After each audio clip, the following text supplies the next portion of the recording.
Competition की जब हम बात करते हैं तो हमारे माइंड में आता है कंपटीशन मतलब सेलर्स। अगर मैं किसी प्रोडक्ट को बेच रहा हूं तो इस प्रोडक्ट को बेचने वाले और भी जो लोग हैं उनके साथ कंपटीशन की बात करता हूं। लेकिन फ्रेंड्स, कंपटीशन सिर्फ मेरा उन लोगों के साथ नहीं है जो सेम प्रोडक्ट मार्केट में बेच रहे हैं या सेम सर्विसेज मार्केट के अंदर ऑफर कर रहे हैं। कंपटीशन की जब हम बात करते हैं तो कंपटीशन के लिए हमको याद रखना है हमेशा माइकल पोर्टर का 5 फैक्टर मॉडल। एग्जाम में डायरेक्ट क्वेश्चन आता है लिखने के लिए इसके ऊपर कि माइकल पोर्टर का 5 फैक्टर मॉडल बताइए। तो इस इनके अकॉर्डिंग कंपटीशन जो होता है वो 5 तरह से होता है। तरह से हमारे सामने आता है, प्रेशराइज करता है हमारे को कंपटीशन। वो 5 तरह के तरीके कौन कौन से हैं तो बात करेंगे। सबसे पहले राइवरी अमंग द फर्म्स, जो हम समझते हैं कि जो मार्केट के अंदर सेलर हैं मेरे अलावा, उनके साथ जो मेरा competition, rivalry among the firms, same firms के अंदर। उसके बाद जो कंपटीशन का ग्राफ है वो आता है सप्लायर की तरफ से। ये सप्लायर कौन है? ये बैकवर्ड इंटीग्रेशन का पार्ट है, जहां पर मैं अपना रॉ मटेरियल लेकर फिनिश गुड्स बना रहा हूं।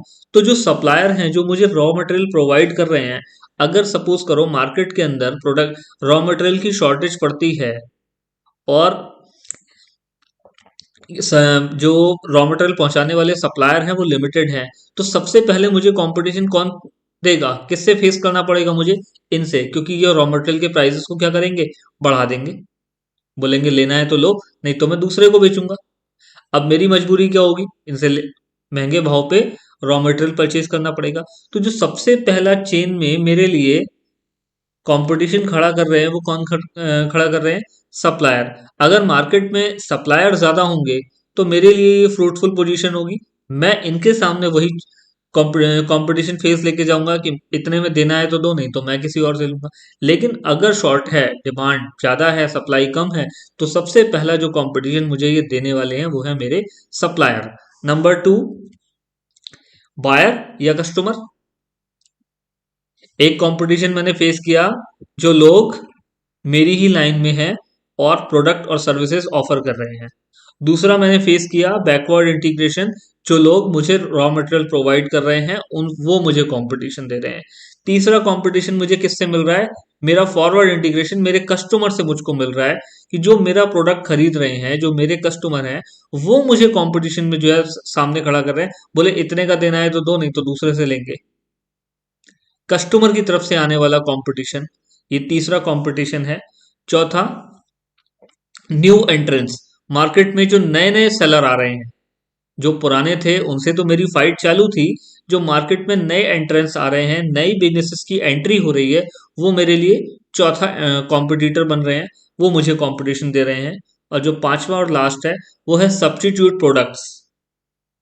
ऐसे प्रोडक्ट जिनको मेरे प्रोडक्ट की जगह पर यूज किया जा सकता है, वो भी तो मुझे कंपटीशन में जो है लेके आ रहे हैं, मेरे लिए क्या कर रहे हैं? कॉम्पिटिटिव पोजीशन खड़ी कर रहे हैं। अगर मैं टी सेल कर रहा हूँ या मैं कॉफी सेल कर रहा हूँ, तो कॉफी और टी आपस में क्या है? सब्स्टिट्यूट प्रोडक्ट हैं, हमें मालूम है।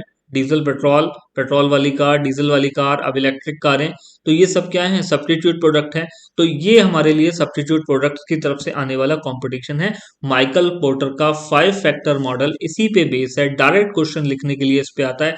आप इसको जरूर जरूर जरूर रट के जाएं कि 5 फैक्टर कौन कौन से हैं जिनसे हमें कंपटीशन आता है। तो मैंने आपको रिपीट कराए। सबसे पहले राइवरी अमंग फर्म्स, उसके बाद सप्लायर, फिर कस्टमर, फिर न्यू एंट्रेंस और उसके बाद सब्स्टिट्यूट प्रोडक्ट्स। तो उम्मीद करूंगा आपको ये रट गया होगा। आप इसको बार बार रटेंगे, बार बार पढ़ेंगे, बार बार समझेंगे और एग्जाम में अच्छे से लिख के आएंगे।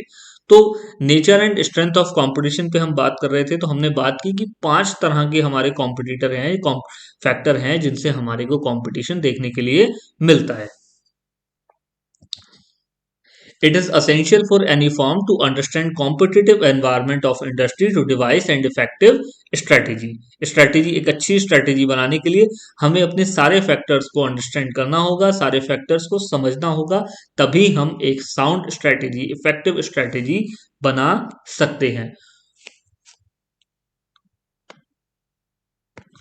Competitive pressure may vary from industry to industry, but process of competition is always same. जो प्रेशर है कंपटीशन का वो वेरी करेगा इंडस्ट्री टू इंडस्ट्री, लेकिन जो नेचर ऑफ कंपटीशन होगी वो हमेशा क्या रहेगी, सेम रहेगी। कंपटीशन कम ज्यादा हो सकता है लेकिन कंपटीशन की नेचर में कोई चेंज नहीं होगा। So as a standard framework that is 5 factor model of competition analysis given by Michael Porter can be used to analyse competitive environment. तो उम्मीद करता हूं आपको समझ में आ रहा होगा।